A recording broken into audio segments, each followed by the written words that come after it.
This is Glass City Humanist, a show about humanism, humanist values, by a humanist. Here is your host, Douglas Berger. We talked to the interim executive director of the American Humanist Association, Nicole Carr, about her journey to humanism, why social justice is important, it's about church and state, and what goes into awarding the Humanist of the Year honor. Glass City Humanist is an outreach project of the secular humanists of Western Lake Erie, building community through compassion and reason for a better tomorrow.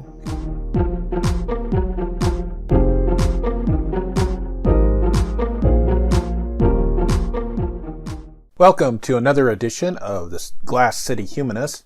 I am Doug Berger, the host. I just wanted to step in here before we get started with the interview with Nicole Carr to let you know that I goofed. This interview was recorded back in April before the AHA conference took place. It took place over the weekend of May 5th through the 7th. And the interview was originally supposed to be published before the conference. And I apologize to the American Humanist Association and to Nicole Carr for goofing. There's still some valuable information in this episode, and I hope that the people that listen to it and are humanists knew about the conference and or tried to attend. I know they'll probably put up some videos later on the YouTube channel so you can watch them. And again, I apologize. I goofed. I took a week off I shouldn't have taken, and I got behind. So anyway, here's the interview with Nicole Carr. Our guest today is Nicole Carr. She is the interim executive director of the American Humanist Association. She is also the editor of the Humanist magazine and senior editor of the website, thehumanist.com.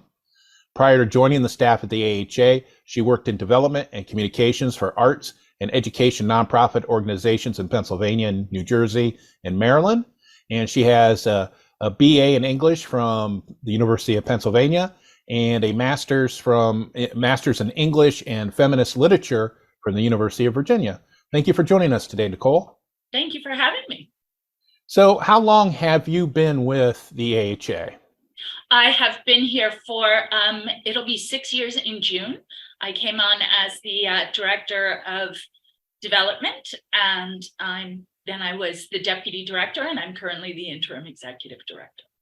Yeah, and I do want to mention that we are between executive directors, so that's why you are the interim right now. Yes.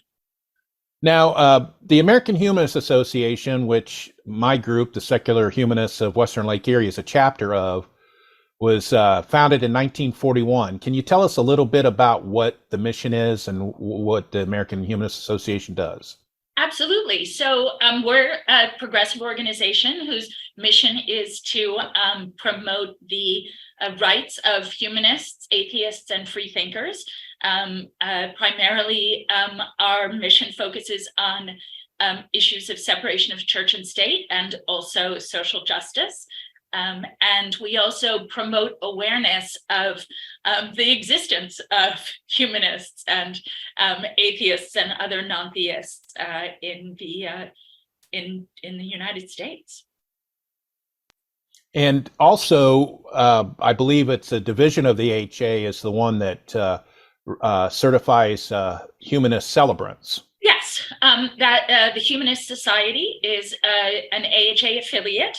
They are an independent 501c3 with their own board, but they are affiliated with us and under our umbrella, and they do certify humanist celebrants who do things like perform important life ceremonies for non-secular people, like weddings and funerals and baby namings and other important life events. And we also endorse humanist chaplains who work in universities around the country and hospitals and prisons and perform counseling duties and things like that. Sort of humanism in everyday life.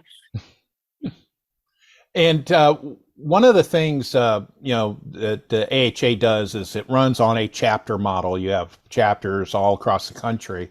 Right. But a lot of the national groups have kind of moved away from chapters. I know American Atheists, they did away with theirs years ago, and Secular Coalition for America kind of moved away from it. And even Americans United recently kind of moved away from that as well. Can you tell us the benefits of having chapters and what kind of things we need to look out for in the future about that? Certainly. We have both chapters and affiliates, sort of two different relationships with the organization. Affiliates are a little looser, but still closely bound to us, closely connected to us, I should say. We have the AHA has both chapters and individual members. So I like to think of it as having sort of the best of both worlds. Our chapters help us to build opportunities for community for people who are interested in gathering on a local level. One of the things that can be difficult, especially for people who have a religious background and grew up with the sort of sense of congregation and the community that comes from church, it can be hard to move away from that and to not to have that anymore. So one of the benefits of chapters is that they can help provide that sense of community that people might otherwise be missing, and that, sharing of ideas. It's also a great way to organize, and that's what the AHA would certainly like to further, and in the coming years would like to support chapters to do more of, to actually be active in their local communities on the issues that are important to us, like abortion rights and LGBTQ rights and racial equity, economic justice, climate justice. Those are, and fighting white Christian nationalism is a very important issue, and we've seen in Tennessee in the last few weeks with the Tennessee Three, who were two of whom were kicked out of the state house. How important it is to organize on a state and local level on the issues that are important to us, because the forces that we are sort of working against are, or I should say, trying to protect our democracy from, are certainly organized. So our chapters provide us one way to organize humanists, to be active, and along with providing that sense of community on a more personal level. And we think that the most successful of our chapters have both the sort of social component, things like book clubs, dinner gatherings, networking, happy hours, lecture series, things like that, and the organizing activism side. And we also encourage chapters to be active in service projects. For instance, some of our chapters do things like run food banks, or collect materials for unhoused populations, work in prisons, things like that. So. Yeah, and as a leader of a group that has done quite a bit of that, yes, that's very important. And I always mention to people that, when you join my group or join a chapter of the AHA, you don't have to be an activist. If you just want the social aspects, you can do the social aspects. Certainly. If you want to be an activist, you can do that. It's always about trying to give people an opportunity to do what they like to do. Right. Options are important. Now, you mentioned quite a few of the different areas that the AHA is interested in. It comes under the umbrella of social justice. Mm-hmm. And I think one of the things that I really liked about the AHA from when I started back in the 90s is it's really moved into the social justice areas. Right. How would you respond to somebody, an old fuddy-duddy who's been with the AHA since the 50s or 60s, who complains that maybe we're doing too much or we shouldn't be doing that. What would you tell somebody why it's important for the AHA to be involved in social justice issues? So I think there are two reasons. The first, and I guess the most straightforward, is that a lot of these issues are just flat out separation of church and state issues. So things like abortion rights and LGBTQ rights, those are separation of church and state issues. Those are keeping religion out of, laws, making laws that affect how we live our everyday lives. And nobody argues that separation of church and state is a social justice issue. But I think that the other reason that social justice is absolutely a part of humanism is that there's the sort of definition, the official definition of humanism, right? Humanism is a progressive philosophy of life that, without theism or supernatural beliefs, affirms our ability to lead ethical lives of personal fulfillment that aspire to the greater good. That ethical lives of personal fulfillment that aspire to the greater good, to me, absolutely has to include social justice issues. If the point of humanism, or one of the points of humanism, is that this is the only life we have and the only world we have, and that it is our responsibility to do what we can to make it the best possible life for ourselves and for each other, then that has to include social justice and equity issues. There's just, I just don't see any other option. So when people say we should stay away from social justice issues and focus on separation of church and state, I just don't agree that social justice isn't part of our mission. I think it's always been part of our mission. Oh, I wholeheartedly agree, and that's how I steer our group, to take care of those issues too, because I see it. I see the connection.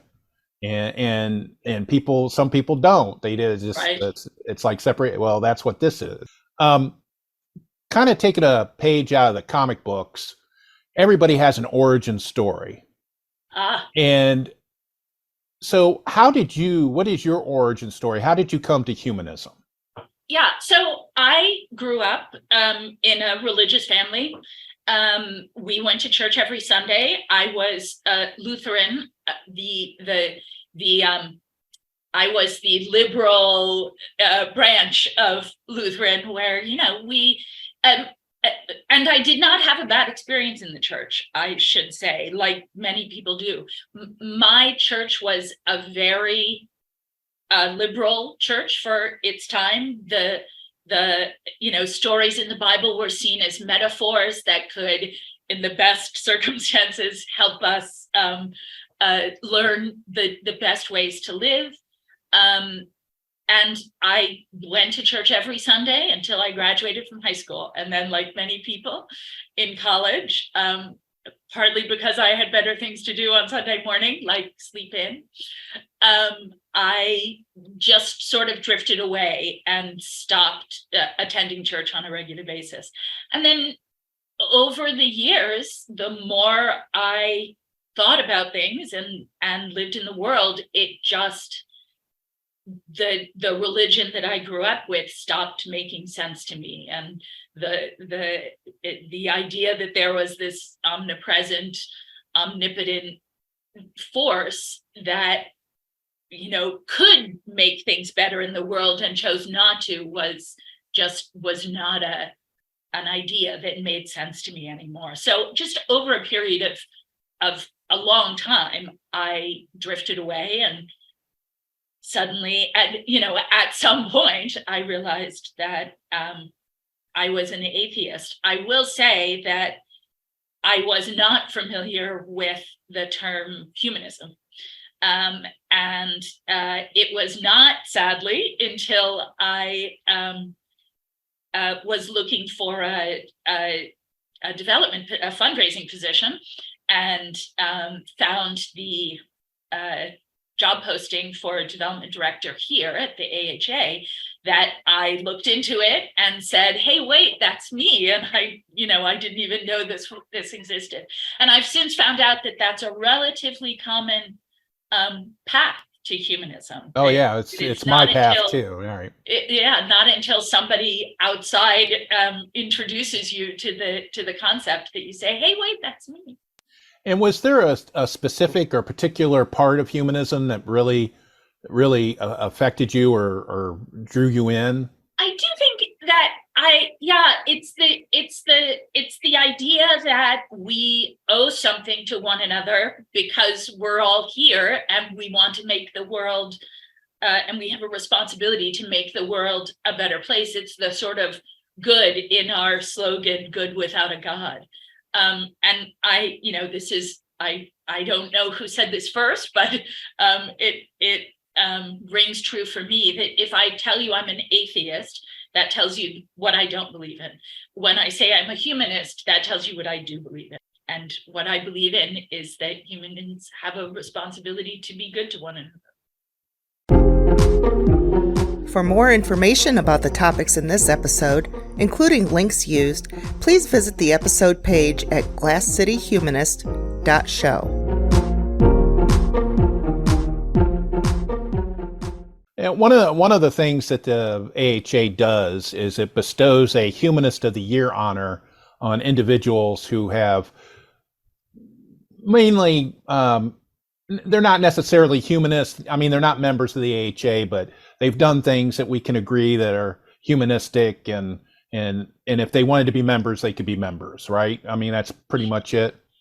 Right. We give a variety of awards. The Humanist of the Year award is the only award that requires that people are humanists, which I hasten to add does not mean they're members of the AHA.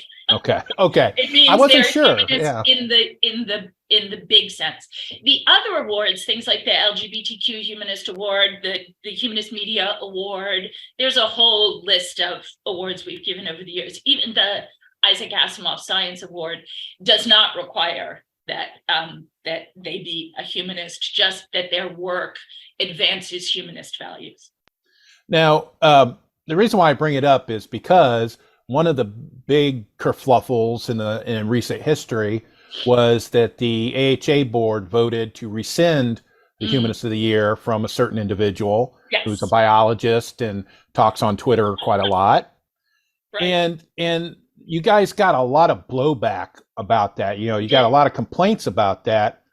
And so one day I went through the list, because there's a list on the website of everybody that's been given that award.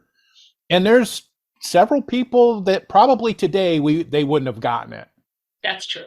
Yes. Right. And I know that was a hard decision, but I mean, I agreed with it at the time that this person, we don't need to do that. Is there ever a chance that maybe you go back and revisit some of those previous ones as well? Or does it have to be something happens that really shows them in a bad light? Yeah, I think so. I hasten to add that this would be a board decision and not my decision. So I don't want to speak for the board entirely on what they would or would not do. We haven't made specific rules about that. So at the moment, it's certainly a case-by-case basis. I would say that there are people who are on our list of past awardees going back decades, who we no longer sort of celebrate. And, we may not, if you see a list of awardees on our letterhead, you might not see their names there anymore. That doesn't mean we've rescinded their award, but it means that we have concerns. And but I think if to have an award hold, the recipient would have to do something affirmative now that we can't stand behind. And that doesn't mean disagree with us, because plenty of people disagree with us, but it means, the one that was pulled, for instance, was an accumulation of statements on various issues that are important to us, including transgender rights and the rights of women and other issues that we just couldn't stand behind anymore. Yeah, and I will point out that he is still continuing to make those kind of comments. Yes, he has. Very recently. Right. So it's like, yeah, there's not anything. He's doubling down on a lot of that stuff, and it's disappointing. Yeah, I mean, whenever you see somebody that you hold up to a high standard and they act that way, that it's mind-boggling, and it just really disappoints you. It really does. Absolutely. And so I was doing an interview the other day with a couple of women who wrote a book about sexual harassment that they experienced. And one of the women was talking about, that there's some people, some celebrities that she can't watch their movies or listen to their music because they've been credibly accused or convicted of sexual harassment. And she said it hurts. And I think for a lot of people, I think a lot of that lashing out about it was that it hurt people, that they were just disappointed that one of their heroes is a terrible person, a terrible human being. Yeah. All right, on to happier things. Coming up at the beginning of May 5th through the 7th, AHA is hosting your 82nd annual conference in Denver, Colorado. We are.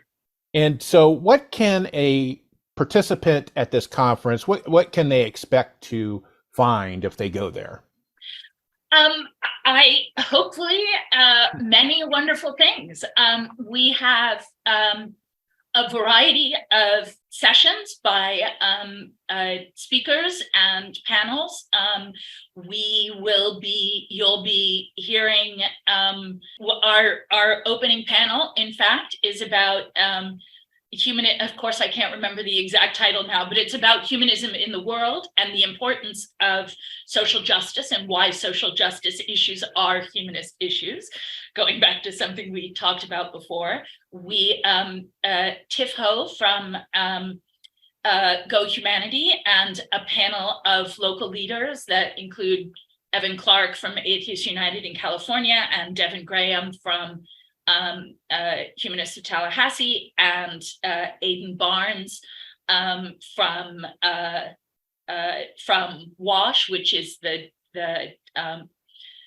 Washington, D.C. and Virginia and Maryland groups, will be talking about secular service. Our conference takes place during the Secular Week of Action. We have a speaker on the dehumanization of the Black male form. Stephanie Svan is going to talk about how science might be racist, can be racist, and how that tendency can be, how we can work against that tendency. We have panels on programs for humanist programs for families, how to grow and sustain your humanist organization. We have a panel, Jay Hooper, who is helping to organize the conference, I should say, will be doing a panel with Stephen Emmerich, the new executive director of the Secular Coalition for America, on living with HIV. And we also have, for the first time, we've never had sort of live entertainment before. And with the help of Jay Hooper, we are going to have two sort of party concerts on Friday night, and one on Friday night, one on Saturday night. And we'll also have some other arts opportunities and events during the conference.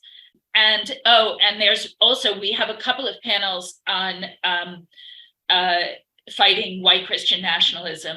One about from the Association of secular elected officials. Their board members are going to come and talk to us about the importance of running for elected office at all levels, from local on up. And we will also have a panel called Visible No More with Ron Millar of the Center for Free Thought Equality, which is another AHA affiliate, and Sarah Levin of Secular Strategies, and the AHA's brand new director, legal and policy director, Lily Bolarian, and they're going to talk about ways to fight white Christian nationalism politically and electorally. I think we have a wide range of sessions, and I hate to say something for everyone, but I hope we have something that will fascinate everyone. And also, in addition to the sessions and the events, there'll be lots of opportunities for gathering and networking and building that community that we were talking about on an individual level with people from across the country. And this is our first in-person event since 2018. So because in 2019, we were a year ahead of our time, unfortunately, in doing a version of an online conference. In 2019, we did what was called a distributed conference at 5 universities around the country, which we live streamed. So we haven't actually been in person since 2018. So we're very excited. And we're also doing a service project in honor of the Secular Week of Action.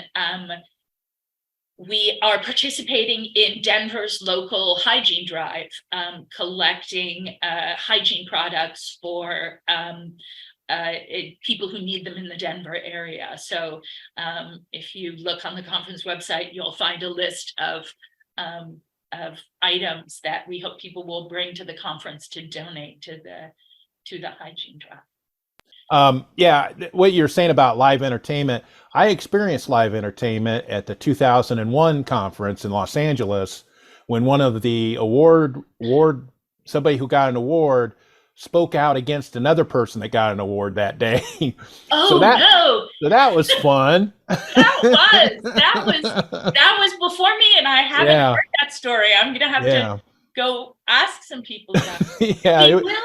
We will also have 2 awards banquets where we'll be announcing, we will shortly be announcing the people who will be getting awards at those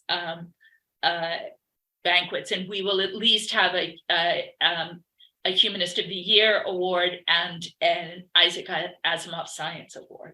So, and I know that putting on a conference like this is a very expensive endeavor. And some people may complain about the price, but I see though that there are some options for people. If you could tell us what the options are. So we do have scholarship options. If the price of attending is more than you are able to pay, you can certainly email conference@americanhumanist.org. And we'll, talk with you about what we can do in terms of a scholarship to cover registration costs. We do also have this year an online component, and those tickets that registration is only $25, and we will be live streaming all of the plenary sessions, so all of the main stage sessions, which are, I think, all the sessions that happen on Friday and a few of the sessions that are happening on Saturday, along with the 2 awards banquets, just the awards part, not the banquet part. You don't need to watch people eating, but they will all be live streamed. So that online option is available as well, and that's only $25. So if you can't travel, or if you just are tuning in last minute and there's not time to make plans, you can still be part of the conference online. Okay, and as we wrap up our talk today, Is there anything last minute, any last points that you want to make that we haven't talked about, or maybe you want to restate something that you've already talked about for the people listening? I don't think so. You've covered all my talking points, Doug. So good. You've been very complete. I guess the only thing I would say is that we have, a host of educational programs throughout the year. So, stay tuned to our emails. You can sign up for emails at our website, americanhumanist.org, and register for. Most of our educational programs are virtual and free. And most of them are also posted on YouTube. So if you're just looking for interesting humanist content, go to YouTube and search for American Humanist and see what we have on offer. Yeah, and you're right, because I've watched some of those virtual webinars and even used one or two of them in my meetings. Shh, don't tell anybody. No, wonderful. We encourage that. All right. Well, again, I really thank you for your time today, Nicole, and the conference sounds exciting, and I hope you get a lot of people attend, and I'm really pleased to be part of the American Humanist Association. It's really one of the best humanist groups, I think, in the world. I really do. Thank you. And I really enjoy, and so I really am glad that I made the right decision to sign up as a chapter. That's wonderful to hear. Thank you so much. And thank you for having me on. It's been wonderful. Thank you for listening. For more information about the topics in this episode, please visit the episode page at glasscityhumanist.show. Glass City Humanist is an outreach of the secular humanists of Western Lake Erie. Sholi can be reached at humanistswle.org. Glass City Humanist is hosted, written, and produced by Douglas Berger, and he's solely responsible for the content. Our theme music is Glass City Jam, composed using the Amplify Studio. See you next time.